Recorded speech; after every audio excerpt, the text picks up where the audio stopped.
Hello, ladies and gentlemen, boys and girls, and everybody else. This is John Paval with Access Arts Live's weekly roundup of big stage productions, all the interesting orchestral and or operatic and balletic productions that we could find for you. And we have a lovely lineup coming up this week, which we're very happy to bring to you. And you can see some of them displayed there in the photos there. We have top conductors, we have top soloists, we have a world premiere of a piece by a Canadian conductor who she's doing a lot of commissioned works. I don't know if you know her yet. Her name is Isabella Gellis, and she'll come up just at the end of today's roundup of all that we have going on for you this week. So let's get to what we have for you. Before I go any further, however, I must do one thing. I must remind you.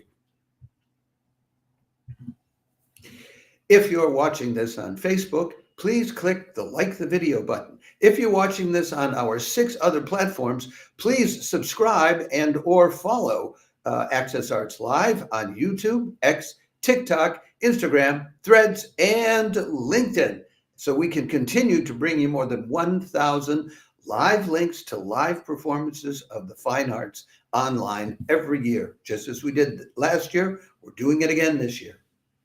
Now, let's get to what's going on. Some of you may be wondering, we're starting at our earlier time today, 3 o'clock in the afternoon European time, rather than the usual 6 o'clock in the afternoon. And that's because we have a 5 p.m. live stream going on already today. And I did not want you to miss the information about this live stream coming out of Germany, I believe it is, in just a couple hours time from now.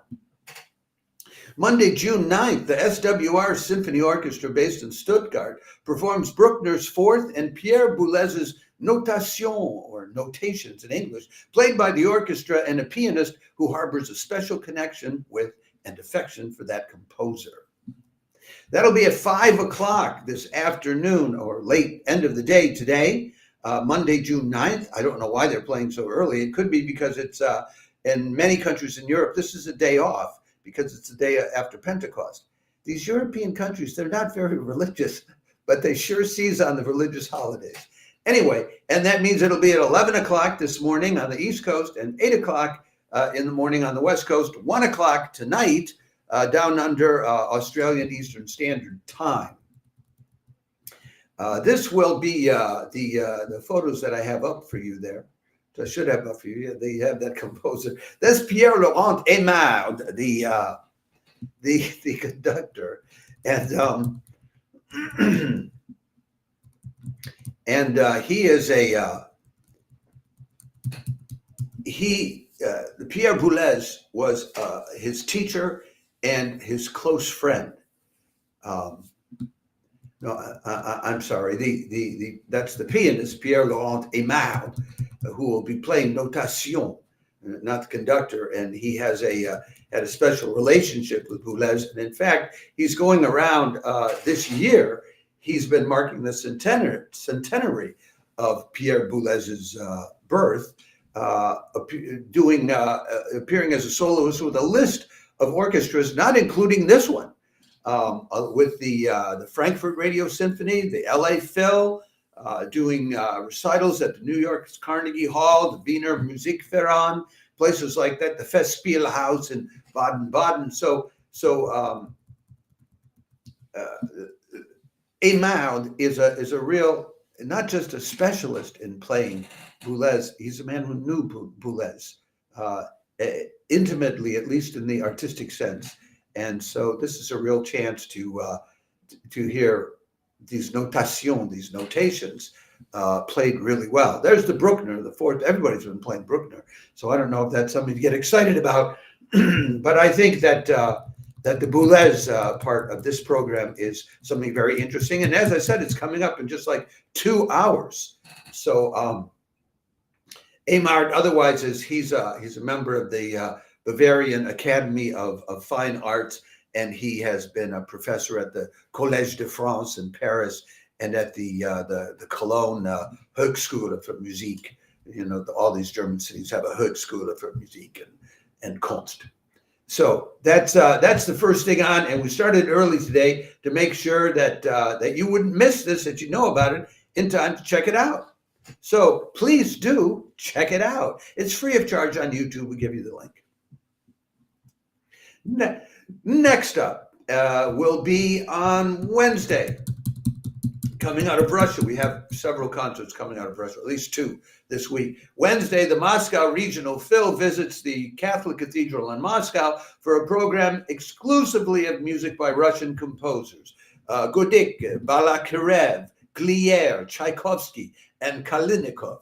And excuse me if I didn't pronounce any of those correctly.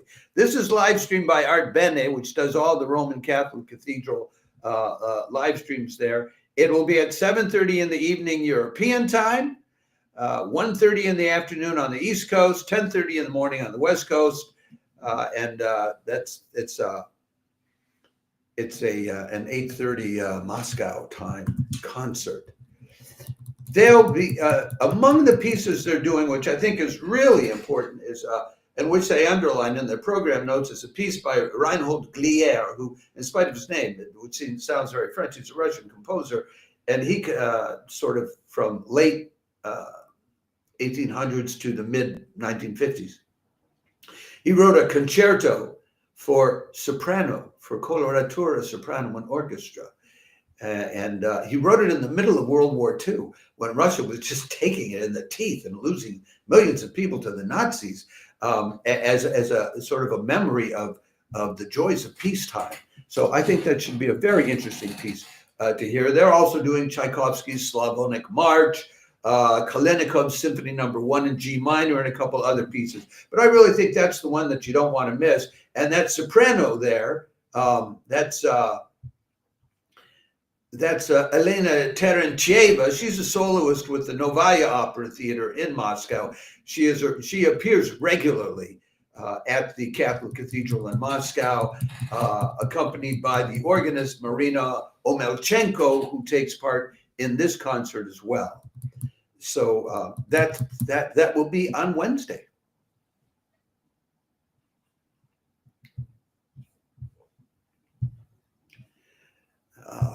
Moving right along to our next offering, I think, what's the next one that I want to tell you about? I think the next one I want to tell you about is Friday the 13th, June 13th, is a lucky day this year for opera lovers, because the Teatro alla Scala is performing Wagner's majestic Siegfried from Der Ring des Nibelungen at 5:45 p.m. European time. That'll be at 11:45 in the morning on the East Coast, 8:45 in the morning on the West Coast, and 1:45 a.m. down under in Australia. But if you're a Wagner lover, I don't know why you're going to want to miss this. Let me, I can't give you too many details about the participants and all. It just takes too much time to get that kind of thing done. But what I can show you are, let me show you some of the photos from this. Hold on a second. I have too many photos here which didn't get replaced. Let me show you some of the photos of the scenery, which is just majestic for this. I downloaded 2 or 3 photos from their website. I mean, look at this. I mean, wow. And then I have a couple others that I can show you. They are La Scala is pulling out all the stops with the scenery that they're going to use to surround this performance. Let me show you one more.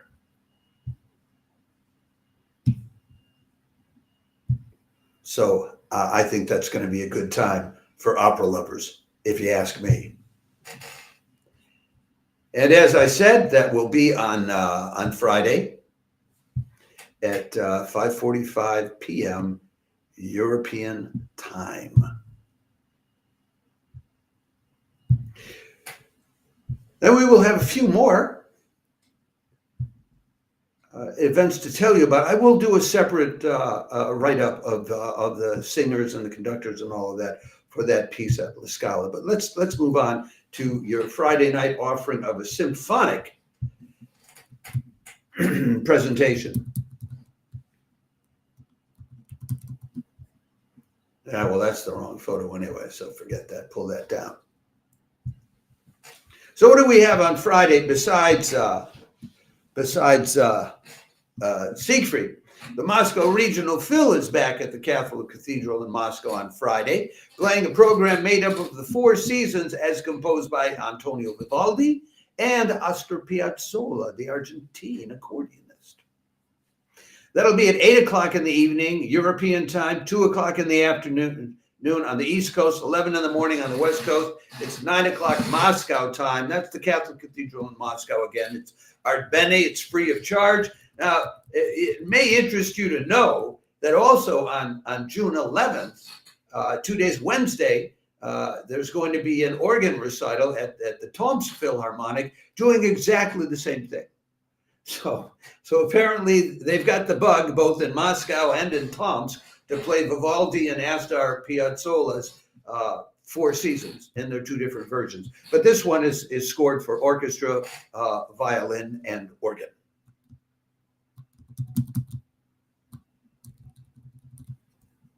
Then on Saturday and Sunday, we have two exciting concerts that I want to tell you about. The first of them is with a woman whom I consider one of the tops of this wave of women conductors that is taking over orchestras around the world. That's Marie Jacquot, and I think she's really terrific. Let me give it a proper introduction. Top conductor and former trombonist, Marie Jacquot leads the Cologne Philharmonic in music by Lyadow, Walton, and Stravinsky before assuming her duties as chief conductor there next fall, with French violist Antoine Tamestit playing Walton's Concerto for Viola. That should be a fine concert. Walton, there are not all that many concertos for viola, and this is one which is one of the more popular ones.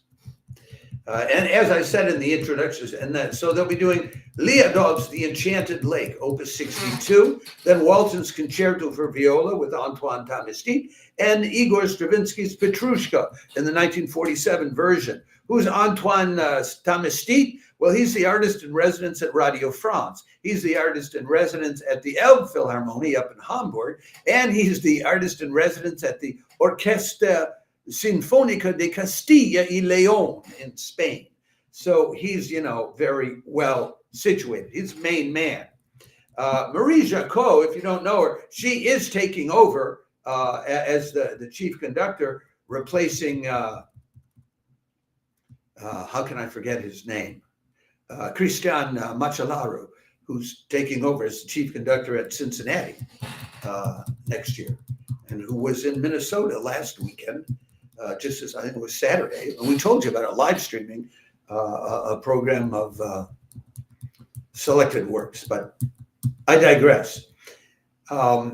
Marie Jacquot has she has won various awards for conducting as she's coming up in the world. In the 23-24 season, she became principal guest conductor of the Vienna Symphony.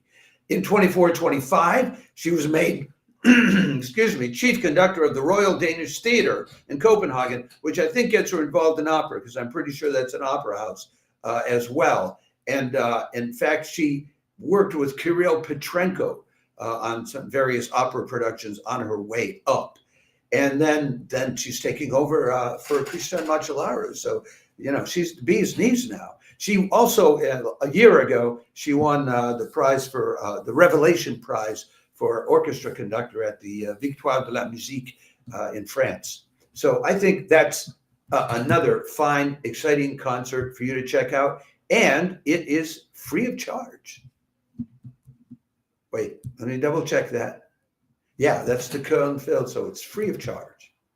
Now, there's another concert on Saturday, which is not free of charge because it's the Berlin Phil, which means it'll cost you a minimum of €9.90 to enjoy it.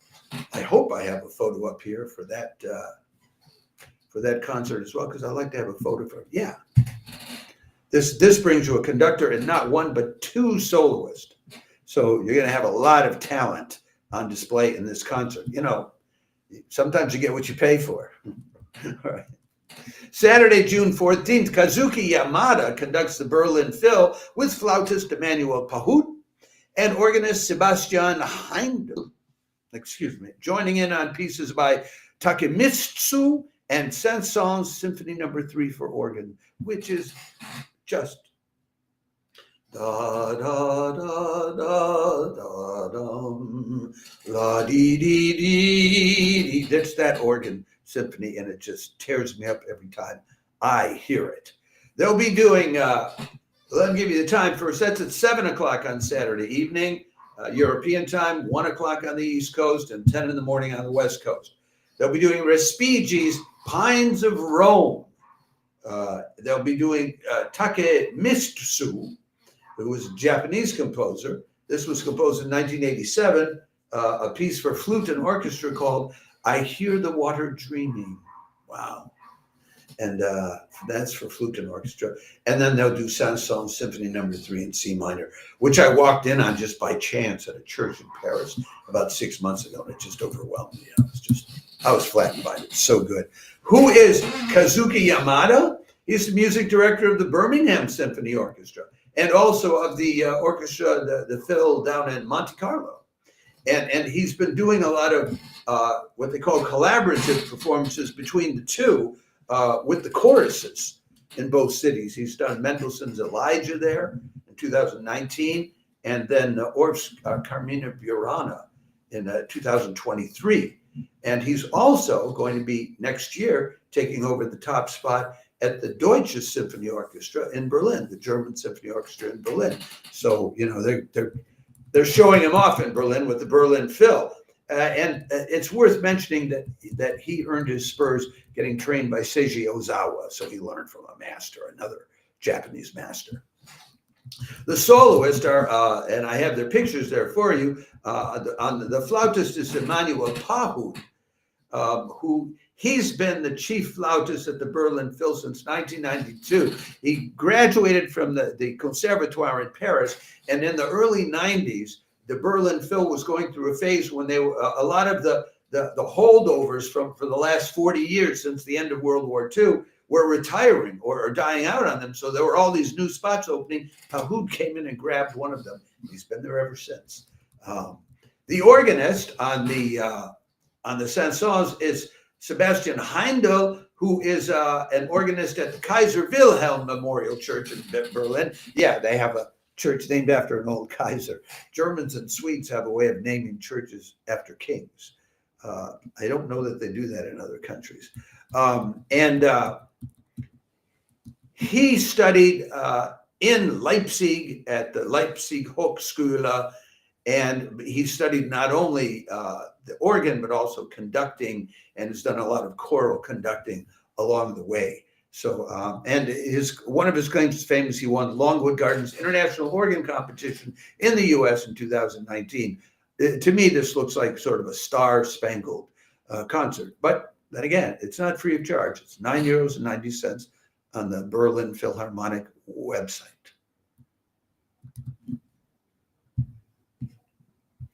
And now we come to the last of, hold on a second, I want to do it this right this time. So I have to remove these. I get these pictures stuck on the screen if I don't replace them. It's a little complicated.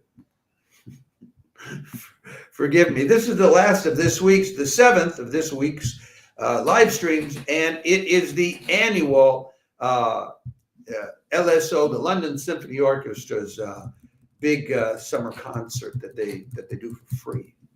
Sunday, June 15th, conductor Antonio Pappano takes the helm for the first time for the London Symphony Orchestra's open-air BMW concert, bringing you a world premiere by Canadian composer Isabella Gellis to boot. That'll be at 5 in the afternoon British time, 6 o'clock European time, noon on the East Coast, 9 in the morning on the West Coast, 2 o'clock in the morning down under in Australia. But don't you want to hear this orchestra in London, all you Australians? Anyway, they'll be doing it. You know, this is crowd pleasing. Rossini's an overture by Rossini, Puccini's Capriccio Sinfonico. They'll do the Grand March from Aida.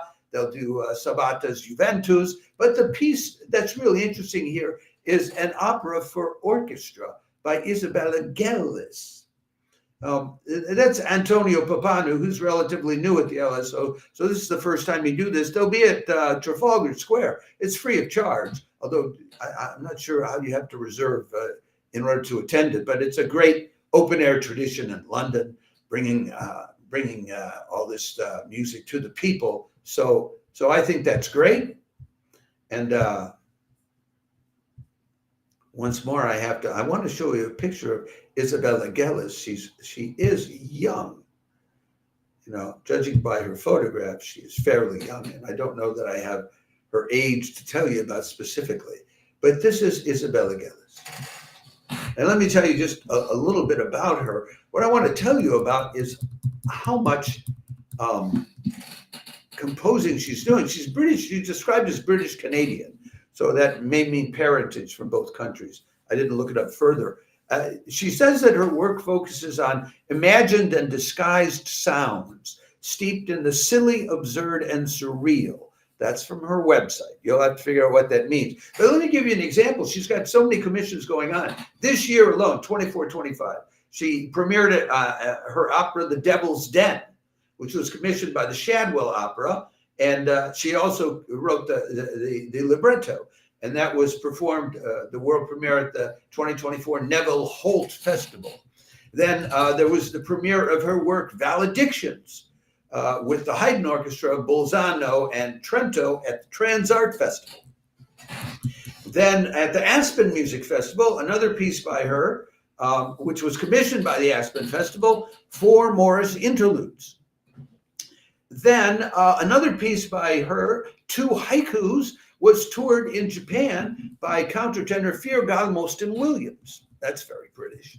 And then she had a piece for solo cello that was premiered at the Wigmore Hall, which was commissioned by the Royal Society of Musicians. So, and she has another piece for the 12 ensemble to premiere at Wigmore Hall in July, a song for James Gilchrist and Jocelyn Freeman, to be, I guess that premiered in May. And she's got another solo guitar piece that she composed for the London Guitar Festival in October. So this is, you know, this is a, what's the word? The word is that Isabella Gellis is a prolific composer, much in demand. So even though in general, this concert is crowd pleasers at an open air concert, you have a chance to hear a piece by a composer who is much in demand and who does things differently. It may be fun based on the way she describes how she kind of makes up sounds to put in this.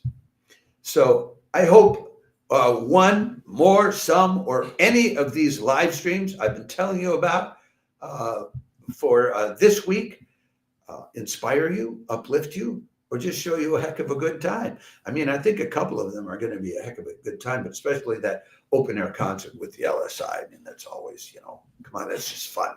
So check them all out, and I hope you'll enjoy them. And before I leave you, let me remind you, if you are watching this on Facebook, please click the like the video button. If you're watching on our other 6 platforms, please subscribe to us and or follow us on YouTube, X, TikTok, Instagram, Threads, or LinkedIn as we work on building up our follower base so we can eventually start monetizing all this work that I've been doing for the last year to bring you more than 1,000 live links to live performances online in the past year. And we're going to do the same thing in the coming year. Other than that, also, it wouldn't do any harm if you would, if you like these videos, to repost them to on your own pages and or to recommend us to your friends. You know, you can go on Facebook and you can go to your own page and you can invite all of your friends to subscribe to Access Arts Live. So That's it for this week. I should be back tomorrow with the roundup of organ recitals and of chamber music for this week. You may have noticed we're moving into a kind of a lull period as the orchestras are winding down and the summer festivals have not yet taken off. At the end of this month, there's going to be a huge theater festival in Sibiu, Romania, where they do a lot of live streaming. We'll tell you all about that. And then there will be live streams coming from the West Coast in the U.S. and the East Coast in the U.S. of chamber music festivals, the Verbier Music Festival in Europe. There will be live streams galore this summer, and we'll be there to tell you all about them. So ciao for now, and I'll be back tomorrow.